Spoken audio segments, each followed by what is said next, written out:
Hugh Hefner today lives a life comparable to a nobleman during the reign of Louis XIV.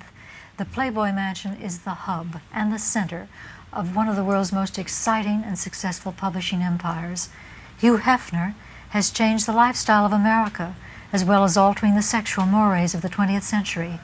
He is a strong and vibrant force, and to be able to penetrate the walls of Playboy West and bring forth his unique views and personality was a great pleasure for me.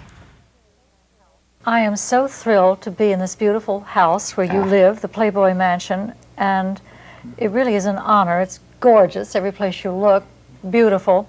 It's a pleasure to have you. Tell me what this house means to you. Well, first of all, it's home, and it really is.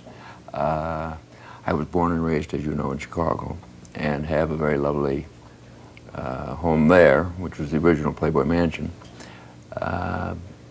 But in 1971, I got this house and started splitting my time between the two. And around 75, I just decided to make the move. I love it here. And, so it's home. It's about how many rooms? I would say it's, that's a question I'm asked all the time, and I never get around to really counting. It's around, I think, 30, 35. Yeah. Well, people used to live in castles and palaces. They still do, and it doesn't matter how many rooms. It is your home. I imagine you don't live in all of it, do you? No, in other words, I have my own suite of rooms, which is directly above us here. And what is especially nice about it is it's right in the center of Los Angeles, but with the grounds, it has a separate world kind of quality, so that when you come through the gates, it has been referred to by some friends as Shangri-La. The rumor is that you don't get older once you come through the gates. And I would it's a think little world unto itself. everybody would be trying to crash through the gates if that were the case. Yes, this room that we're in, this beautiful tiger couch, is this a room you use a lot? Yes, this is the living room, and we show films here. There's a film projection booth back behind the wall over there, and a screen up above our head that comes out of the ceiling. And we show films here on Fridays and Sundays, and have our conversations, relax here. I thought you had quit having throngs of people in Friday, Saturday, and Sunday. You didn't do that anymore. Well, it's a mix. I'm often asked whether, you know, during a party or a gathering, whether that's what my life is continually like, and it's not at all. There are quiet moments, and those are some of the nicest of all. But they're also, I enjoy sharing with friends. I think that friendships and relationships are a very important part of life. They are for me. But then it seems to me, the last time I was here, there was a really gigantic party in progress. It was hundreds, wall to wall, and it was very exciting, but I had thought a couple you didn't... of people dropped in. I'm sorry. Well, nobody could have that many friends, I don't think, although I don't mean to say that you don't. But you don't do that so much anymore, do you? Well, big Saturday night bashes? Well, that probably may have been in other words, we also do charity things here for, you know, various causes and things we believe in, and those are the biggest ones, you know, with 400 or 500 people.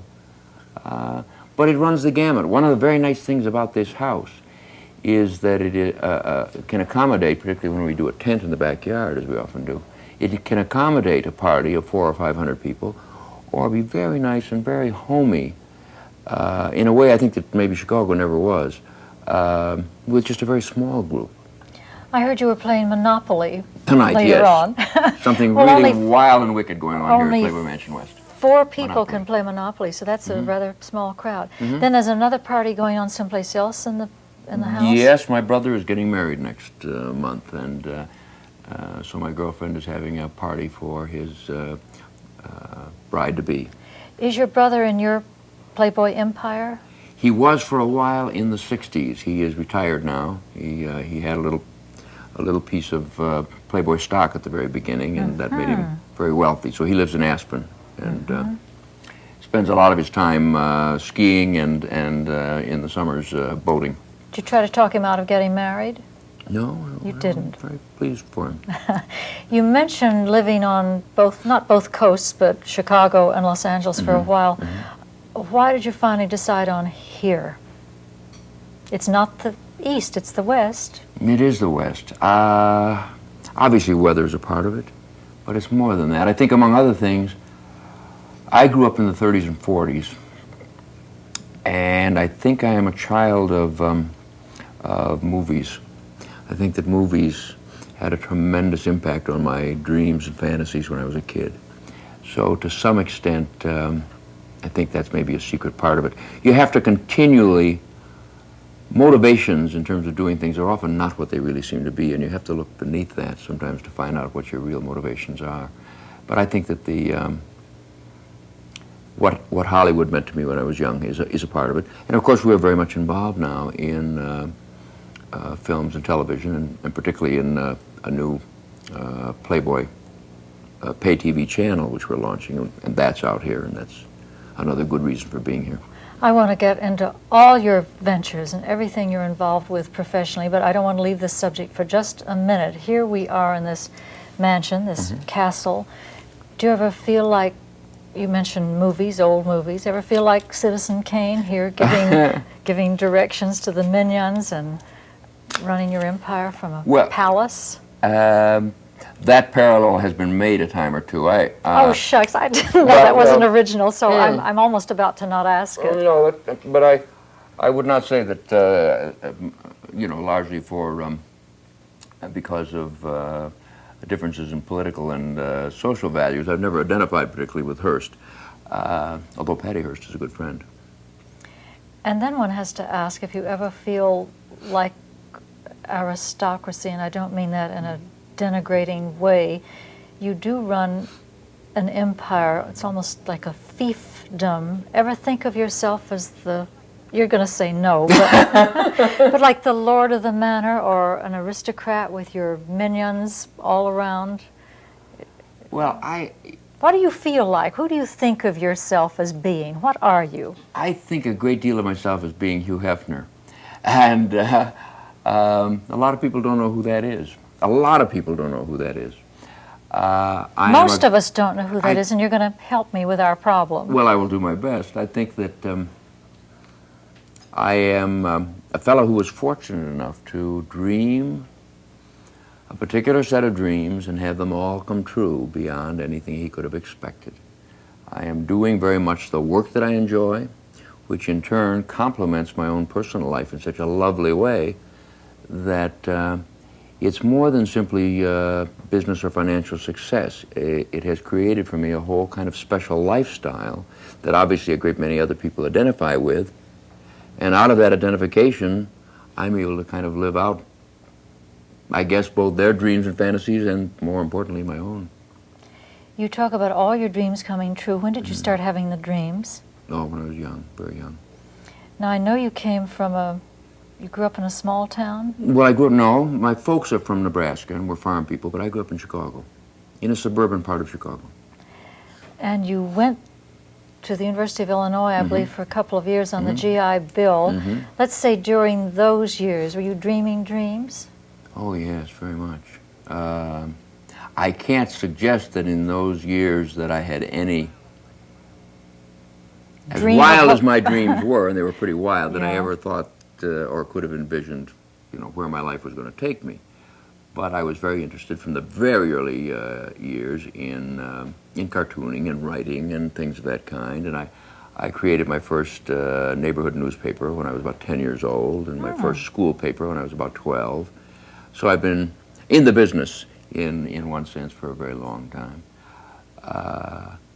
But with Playboy became kind of something more than just a magazine for me. It really was a projection of a way of life and what we now call an alternate lifestyle, if you will. And a way of living and looking at life and enjoying life and feeling that there's more to life than simply a vale of tears, simply working hard. I think that as a part of what we call our Puritan ethic, I think that America has been very materialistic and very much related to and connected to keeping up with the Joneses, but has never really learned how to enjoy the fruits of their labor. And that's what, or at least a part of what Playboy is all about. Well, enjoying the results of your work. I'm working to keep up with a couple of thoughts that are going on here. We're talking about your early beginnings and dreaming the Playboy dream, and yet I had the information that when you were with Esquire, you probably would have stayed with Esquire, except they didn't give you a $5 raise and they wanted you to go and live someplace else, and then out of pique, really, you left. But you feel you would have started the Playboy empire anyway? It almost seemed accidental, as one has heard it. Well, I understand what you're saying. I was already dreaming dreams of starting a magazine of my own when I was with Esquire in Chicago. But where I might be today if they'd given me that $5 raise, I mean, you know, those are the things you can never answer. How did that happen? I understand $600 was your capital for the... Yes. Yeah, quite literally, Playboy was begun with 600 borrowed dollars. And, what did you do with the 600? You couldn't even buy paper for that. Well, what I managed to do in addition to that was I worked out an arrangement with a printer in which we were able to pay half in 30 days and another half in 90 days. And how many copies did you print? We printed 70,000 of the first issue. 70,000. And the 70,000 initial copies grew to how many, how soon? Well, we began in December of 1953. That was the first issue.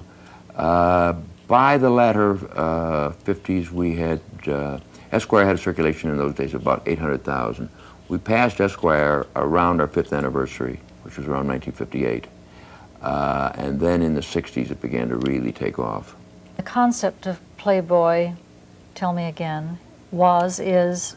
Well, it is devoted to that part of life that is related to the results of an increasing amount of leisure time that's available to people and increasing affluence. And men and women traditionally have gotten their sense of who they are more from their work than from their pleasure. And with more and more time being spent in leisure time activity, I think that leisure time becomes more important and you can explore more aspects of who you really are as a person in your avocations as well as in your vocations. I think that's absolutely adorable, and sometimes I think I know your philosophy of Playboy as well as I know my own for Cosmopolitan, and I think some relationships. I think it's brilliant, but you see, I don't agree with you for one solitary minute. You don't, that leisure time expresses who you are and what you are. That sounds like going back to feudal days when the aristocracy could play croquet and could have jousting matches and the workers did the work. I think we're totally away from that, and I don't care how much leisure time we have, the workers are going to work, and the workers are going to get enormous amounts of pleasure from working, and play is just something that you do when there isn't any work to do. And you're telling me, which I don't believe, that play is getting more and more and more important. Yes. I don't see many players. I see people watching the baseball reason you games. don't is because we are still in that other mode. In other words, what I'm saying is that work once defined almost totally what a person is. What I'm saying now is that when you begin cutting down to a 40-hour week, a 35-hour week, when the nature of work for many, many people becomes not a complete job that has the satisfaction of conception and follow-through and a conclusion, but maybe something very simple, whether it is simply one little part of an ad campaign or whether it's one little part of some kind of mechanized making of a car where all you're doing is turning the same little thing over and over again, you can't get your total sense of self and who you are simply from that. You've got to find it in other things. And one of the problems we have in our world in terms of the way we spend our leisure time now is that it would be very sad if one got one's total sense of identification from bowling on Thursday nights and from watching television. There's a whole other world out there. And all I'm saying is that as important as work is, one should also get a similar kind of satisfaction out of the way one spends one's non-working hours. I'm talking about living life with a little style. One of the things that I've discovered over the years, and it is more and more true for me, is that it's over in a moment. That life, when you are beginning it, seems like it's going to be a rather lengthy journey, but when you're looking back on it, the years disappear all too quickly, and one should savor them, enjoy them, look for particular kinds of approaches to life that make sense to you. Don't simply accept the traditional notions and ideas that existed before. Re-examine them in terms of what you really want to do with your own life. Hef, you're talking about a very ideal or idealistic thing. To me, Playboy, and I know you've heard this philosophy, or this, not a philosophy, a theory before, Playboy is something that people can pick up and fantasize with. Everything in Playboy is really hot stuff. You have the best hi-fi equipment, the best game equipment, the best food, the best clothes, the best women, if you like Playboy women. But it's not really how most people are going to spend their leisure time, is it? It's fantasy land. Well, it is both, isn't it? It is both a fantasy for some And a reality. and a handbook and reality for others. But it seems And to me in the process also it becomes a kind of a motivating factor for that kind of... In other words, what I would really say about Playboy, because it is the pictures of the girls that have over the years gotten the most publicity. And there is at the present time, unfortunately, a particular, within the feminist movement, a particular kind of anti-sexualism that I think is going to pass and is unfortunate. But I think that discovering oneself as a sexual being and discovering oneself in terms of not just your work, and I'm not demeaning work. I think that is, I'm just saying it's not the end-all of what life is all about, that there is more to life than simply that. But when we started discussing this, I thought you were talking about all kinds of extracurricular activities like bowling and going on picnics and driving through Grand Canyon and river rafting. Among other things, I am. But we're really mostly talking about the development of one's sexual being as a good way to spend one's leisure time. I would say a development of one's total being with a recognition that we are sexual beings, and that's a very important part of it.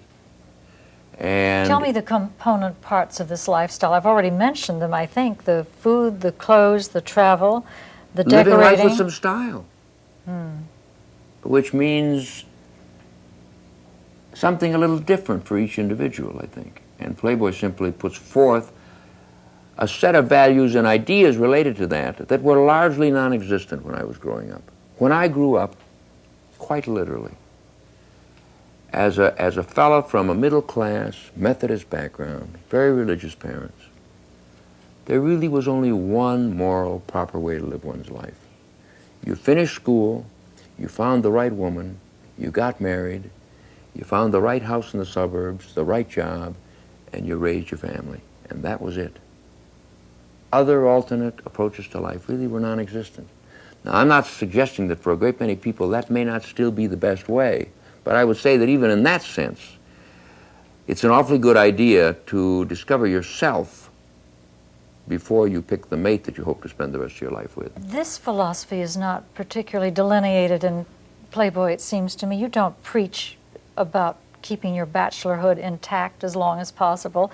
You and I can sit here and say that's what you want, but do you say that very often? Well, that isn't really what I'm saying, but I've been accused of that a lot. In other words, I think a lot of people think that what I believe in is... one of the first things that you said to me here was I trying to talk my brother out of getting married? There is the general impression, which is quite incorrect, that I don't approve of marriage, and I think marriage is, one of the not only really important stabilizing influences in civilization, but is the best and most appropriate way for raising a family. But there are many other alternates. There are many other lifestyles. There are many other ways of living your life. And there is no best way. There are many best ways. You feel and it depends on the individual.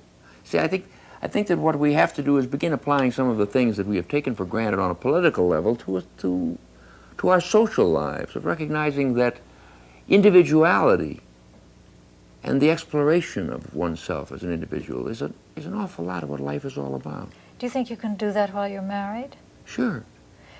But your first marriage, your only marriage, didn't allow that for you. That's true. So has that experience kept you from ever wanting to get married again? You? Well, in my own case, I have, through a number of unique circumstances that have happened to me, been put in a position where I enjoy all of the virtues of a bachelor's life and none of the disadvantages. I don't have a lot of lonely nights. That much seems clear, and I'm delighted. I am too. I have a steady and very important romantic relationship in my life, and usually have had. I may not go through a whole sequence of marriages, and I'm not sure that that's the best way. But I have almost always had a major relationship in my life. I'm a very romantic person. I think the only way you can be romantic is not to marry. You can be romantic with the person you marry for a little while, and the time varies with individuals. I've always given it 3 years, married or not married. You're more hardline than I am. I think you can just be hanging by your fingernails. It just can be unbelievably sexually and romantically romantic. Mm-hmm. So that's the time I give it, married or not. And then after that, I think you can have a wonderful, friendly, occasionally romantic relationship. So to be in love, are you actually in love? Mm-hmm, very much. To do that, you have to change partners every so often, and I forgive and condone anybody who wants to do that. It's more complicated if you marry. Why I'm sitting here arguing for your way of life, I don't know. It's not practicable for most people not to marry. They can't go through what you go through to give up one person and get on with the next one. Now, doesn't that ever bother you? Well, in what sense do you mean bother? Must you not be quite involved with somebody and really crazy about that person, and does not that individual want to get married? Yes, sometimes. And then you have to say, I'm not the marrying kind, and goodbye, and don't you miss them when they go away and you got to start over again? Yes, sometimes, very much. But also, again, I have certain advantages. My own particular predisposition related to marriage is rather well known beforehand, so I don't have that pressure, perhaps quite as much as the next person does.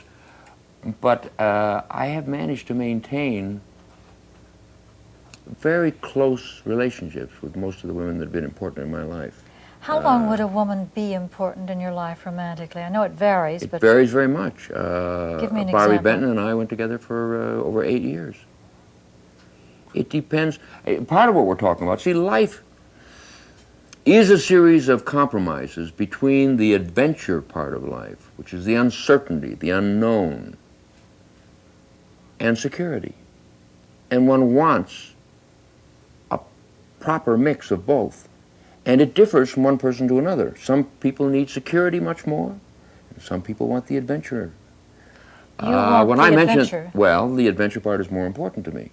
When I mentioned that I am by nature a very romantic person, that implicitly suggests, very consistently with what you've just expressed, that that particular part of a relationship is the part that is, that intense love portion is the part that is especially important to me. And I try to hold on to that part. You're right, it is more difficult to do that with one person over an entire lifetime. And I don't think there is anything except just a cultural prejudice that says it has to be with one person. It may be with one person, and if it is, I think that's wonderful, but I don't think it has to be.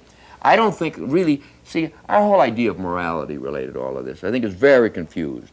I think you can have immoral relationships inside marriage and very moral relationships outside of marriage. I think you can have very moral relationships with more than one person at the same time, or with a sequence of, or continuing a series of relationships. Real morality has to do with the way you treat people. How many times would you say you've been in love? And I think that's a very serious condition to be in. You know, the whole thing, pulling out all the stops. Yeah, wonderful How many condition, times do you think? Well, there are many degrees and levels of love. I've had intense, important. I probably had, I would say, over a lifetime, maybe half a dozen really serious relationships. That's quite a lot. I said I was a lucky fella. I want to go back to the Playboy part of your life for a moment. Do you edit? I know you're the publisher. Do you get into the making of the magazine every month? Well, yes and no. In the sense of editing copy and in really planning each of the individual portions of the magazine, I haven't done that for probably 20 years. Do you still look at the photographs? Yes, and I still have regular editorial meetings a couple of times a month. The editorial offices, the main editorial offices of the magazine are in Chicago. We have also editorial offices here in Los Angeles and New York. But we all get together once a month and we go through the general plans for the future issues, talk about the issues that are just completed, look over editorial features, make decisions in terms of playmates and covers. The Playboy channel, I think, is the most important thing I'm working on right now. I'm very much involved in that myself, and that is the plan to bring Playboy magazine to pay television and to video cassette. And we're very much involved in doing that now. There would be a Playboy of the Air, a magazine of the Air. Yep. Do you leave this place? As little as possible. Like how often? Oh, a couple times a month. Where would you go? The dentist. Why doesn't the dentist come here, for goodness sake? Well, it's hard to do good dental work. My doctor comes here. It's hard to do good dental work in your living room. I've found, and that began really in Chicago. Chicago was all indoors. Chicago was a much larger house, but it's all inside. And what I did there in the 60s was really create a world and an environment that took a lot of the bother out of life and the things that waste time out of life. The traveling to and from work, the waiting in line for a meal at lunchtime, you know, the waiting in line for a movie, and etc. In other words, we see our movies here, we see our friends here, we have our good times here. Now, I mean, there are occasions. I went out a couple times last week. I went to the premiere of a movie that a good friend had made. I mean, there are occasions when I go out, but most of the things that I want, I'm able to enjoy here. I have in this particular property a wonderful indoor-outdoor environment that really seems almost like it's set in the middle of Europe. I'm a block from Sunset Boulevard, but I have an estate here that really seems like it might be somewhere in France. I was going to say the Normandy countryside. Yes. And that's very nice. In other words, I have the animals, the trees, the flowers, and I also have the immediate connection to city life, which I also enjoy very much. Do you have changes of staff at Playboy quite often? No. No, we have a rather long, particularly on the creative level, a rather long-standing relationship. So those people have been able to take the tyranny. I'm an easy guy to work for, I think. If the work is perfect, which it... No, it isn't a matter of expecting perfection. It's a matter of trying for something better. One has to work with the realities of the fact that you're doing not the great American novel. You're doing a monthly magazine, and you do it as well as you can. You care about what you're doing, and you try to create a little staff of people who also care about it, for whom it's more than just a job. I don't like working with people whose idea of work is just showing up in the morning. I like to share my time, whether it's work or play, with people who care. Has your concept of the Playboy man changed since 1953? Sure. Tell me about him. Who am I talking about? The reader, I guess, is who I'm talking about. I think all of our attitudes and values have changed dramatically since the early 1950s. When Playboy began in the 1950s, that was the McCarthy era. It was a very repressive period. And I think that one of the reasons that Playboy became as important as it did in the very early years, before it really had found itself in terms of the quality of the magazine, and before we really had enough money to do the thing properly or a good enough staff, was because people were hungry for another approach to life, so that the audience was there waiting in far greater numbers than I could have guessed. And so throughout the 50s, we were really working against traditions that had developed through the Depression and the war years and the McCarthy and repressive periods that existed after the war. And then in the 60s, things were moving very much in the same direction as Playboy, and became a very, kind of almost the equivalent of the 20s. And then it's a little difficult to say what the 70s were. I'm not quite sure what the 70s were. Well, listen, the 80s are beginning to look a little bit like the 30s. I hope that isn't true. we're talking about economically, but as it's interesting, incidentally, you say economically. It's interesting how intimately involved economics, politics, social, sexual values, racial values, how intimately involved all those things are. They move from liberal to conservative in a rather interesting causal interrelationship. But as the world got less conservative sexually, which it certainly did, we had something called a sex revolution. Wasn't that? I remember. I was there. You had something to do with it. Wasn't that bad for Playboy? Because you used to read Playboy because it was so wicked and delicious and naughty, and you couldn't find it anyplace else. And those girls you couldn't have anything to do with because girls didn't do that. They just did that in Playboy. And then after girls began to do that, and you could get your own, and as many as you wanted. Well, they didn't lose interest in Playboy, obviously, more successful than ever, but didn't that affect your professional world? Sure. How'd you rise above that? Well, one then has to begin trying to expand one's own vision, and one also has to continue to reevaluate what one is doing. What very much changed was the media, from magazines to movies to plays to books. In other words, sexual explicitness.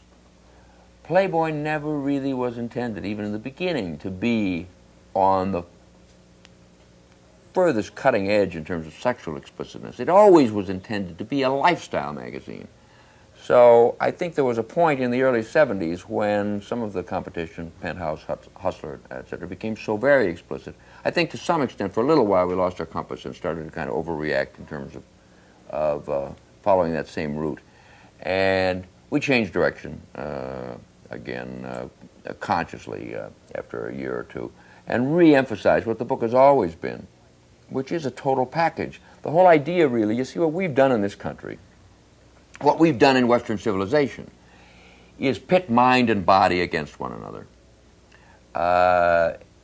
We have rejected the notion that we have come from animals and felt that that somehow was the lower aspect of what man was, and that there is really a conflict somehow between the mind and spirit on one hand and man's body and the flesh on the other. That there is really a conflict between the notion of this world and another world. Well, that's religious. Yes, well, that's training. what's had a major part of the development of these cultural values, which are very, very hurtful and puts man essentially in conflict with himself. A happy man is, or woman is one, and I'm using man in the mankind sense, is one who finds a harmony between mind and body. And what Playboy has tried to do in its own limited way is say that intellectual interests and sensual interests are quite compatible, and that as a matter of fact, if you only focus on one or the other, you are rather incomplete. We're trying to give sex a good name. Good idea. And in America, that's not too easy to do. Our whole tradition has been one of giving sex a very bad name, and we're going through another phase of that right now in our society. And that is, for me, just another form of what I'm trying to talk about here, which is really this pitting of mind and body against one another. We're showing a erotic pictorial on a woman. We are saying that this is a beautiful woman who is not unattainable. That was part of what was unique in Playboy's concept of Playmate of the Month, saying this is not a movie star, this is not a glamorous model from New York. This is a girl next door. This is a girl very similar to one that you might meet this afternoon or tomorrow in your office, in your school, on the bus, on the street, wherever you may be. That this kind of beauty is really very commonplace. And naturally what we're doing is limited because what we're doing is putting together a small editorial feature which is primarily pictorial and emphasizes primarily physical beauty, because that's the nature of what it is, and that's the nature of in that limited portion of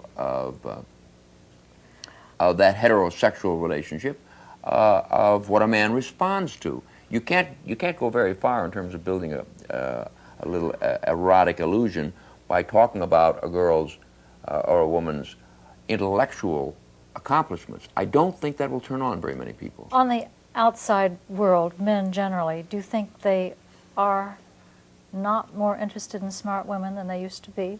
Seems to me I it's think got that more without question they are more interested, but I don't think that intellectual pursuits are the primary source of what turns a person on. What turns a person on is magic. What turns a person on is chemistry.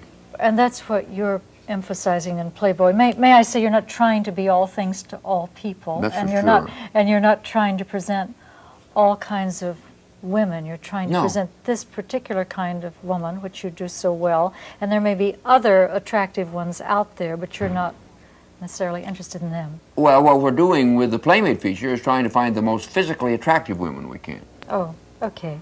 In other words, we have words that go with the pictures. Which say and that it's the lady does it's have just a... unfortunately that most people don't read them. And I think I'm guilty. Caught red-handed. Why does the woman's movement get after you and get so exorcised about what you do? I think that I'm a target because, among other things, because women have been for centuries nothing but sexual objects, whether on a pedestal or in the gutter. Good girl, bad girls, two sides of the same coin. Equally wrong, equally demeaning, equally limiting. Because of that, with a magazine that has attempted to celebrate from a man's point of view our sexuality, we have been criticized, and I personally have been criticized, as having a much too limited view of women. And all I can respond to that in saying, yes, it is a limited view, but it is a very healthy view. And what we want to do is not eliminate the notion for men of women as sexual objects, or more appropriately, sexual beings. What we want to try to do is recognize that this is only one aspect of a total human being, but a very important aspect. I want to be a sexual being, and I want to be a sexual object for someone else that I care about. Without that, life is a very sad place indeed. Why don't we ever show men's bodies in Playboy? Because we're a men's magazine and a heterosexually oriented one, although we have probably done as much to support and the gay movement and fight the hurtful parts of the anti-homosexuality that exists in this country as anybody. Do you think women are as interested in looking at men's bodies as you are at looking in women's bodies? No, I don't. Why I'm sure not? they're not. Why not? Well, part of it's logically we ought to be. Not necessarily. You think that men and women are the same? In many ways, sure. And in many ways, no. Well, you a man's see, body, yes, I'm going to talk for a minute. that's all right. A man's body is a very beautiful creation. Yeah. An erect penis is really something. And a man aroused and, I don't know, he has a nice chest and a nice head and nice, I mean, there's nothing like men's legs. They really are sensational. So why shouldn't we, I agree with you, but I don't understand it. I Well, mean, why most of should it we is- not be turned on by looking at a great picture? Well, I think that most of it is cultural, but I think that beyond that, men respond to a much wider variety of sexual stimuli much more quickly. And women take longer to respond to these kinds of things, but once aroused, stay aroused longer. If it wasn't that way, we either wouldn't have any sex at all or we'd be doing nothing else. A person's sex is the beginning of who you are. And I don't mean that in a limiting way. And I don't mean that as a rationale for not exploring, because the greater truth beyond that is that there is a greater range of potential within each sex than exists as differences from sex to sex. And that's true in terms of intellect, that's true in terms of the ability to be a doctor, that's true in terms of anything. In other words, there are women who can do various things that we might think of as male roles and do them better than men.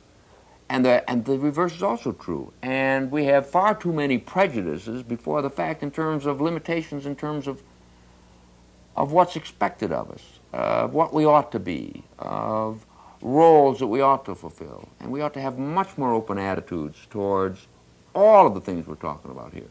I'm not saying anything more complicated than the fact that there are two sexes on this planet, and we ought to find ways to fully explore all the implications of what that means. And a part of what it means is a celebration of the similarities and the differences. They may be little differences, but vive la différence. It would be a sad planet if we reproduced like an amoeba. A very sad planet. Sex is the single most civilizing thing on this earth. It is the beginning of what attracts two people together, which is the beginning of family, which is the beginning of tribe, which is the beginning of civilization. It is more important in the nature of civilization than religion. We today live in the 20th century with a technology and an ability to destroy one another that is of the 20th century, and a set of social and religious and political values that comes right out of the Dark Ages. We all know that, and that is very... Oh, yeah? Well, if we all know that, it's very... what are we doing? Well, I mean, what... You know, what why are we making love? Well, what is all of this craziness? You're being very idealistic. Yes, I know that. Silly me. I think it's about time that maybe we started to try to give idealism a good name, too. All right, I'm tired of this patriotism, so-called, and I'm tired of this religious values that actually hurt and destroy people and that we fight wars over. I'm tired of this set of values that if you're not exactly the same as I am, that I'm going to kill you. You know, the people that, the terrorism, that on an individual level or whether on a national level or an international level, it's bizarre. And that's where all our priorities are. Where are we spending all our money in this country now? We're spending it on ballistics missiles to destroy another part of the world or protect ourselves from them destroying us. And you know, it really, in the final analysis, doesn't matter which side destroys the other. The terrible and horrible thing is that human beings have a high priority in terms of doing that to one another. And that is not really what life is all about, because we're running out of time on this planet. We're really running out of time. And our priorities are very screwed up. Everything you say is very admirable, and I'm not sure what can be done about all that. Well, then maybe we should just forget about it. And no, that's what life's all about. I know in the pages of your magazine, but aside from that you do give money to many worthy causes to try to get some sense. That's another nutty idea of mine, which is that you ought to be able to enjoy life and enjoy sex and also have a real social conscience. Hef, I wanted to ask you about the Playboy empire. You've had falls and rises and falls and rises, and I think that's one thing that fascinates us about you. You're able to ride with all that. The Playboy clubs, where are they at this point? Well, we've just, there's been a lot of publicity related to it. We've just gone through a thing in Atlantic City in New Jersey related to the hotel casino. Did that disappoint you badly? No, not badly. It disappoints me. We spent a great deal of time and effort and money there, and the rejection is, nobody likes rejection, but I also view it as a part of something that I have dealt with since I began this, which is the recognition that if one is going to be involved in social changes, one is going to be a lightning rod for controversy. And if the controversy weren't there, I suppose it would mean in one sense or another that I wasn't doing a good job. Who are those people out there who seem to be after you? Are they people in the government? Are they narrow-minded? Did you do something to them once that they're getting even for? What is it? I don't think that much of any of it is personal. It has to do with attitudes and values. There exists within our country and within our society beyond the boundaries of our country, a variety of values towards many of the things we've been talking about that are in conflict with one another. And if one has much to do with questioning some of those attitudes and values, then one is going to be a source of controversy. And if I didn't want that, I would have picked a different line of work.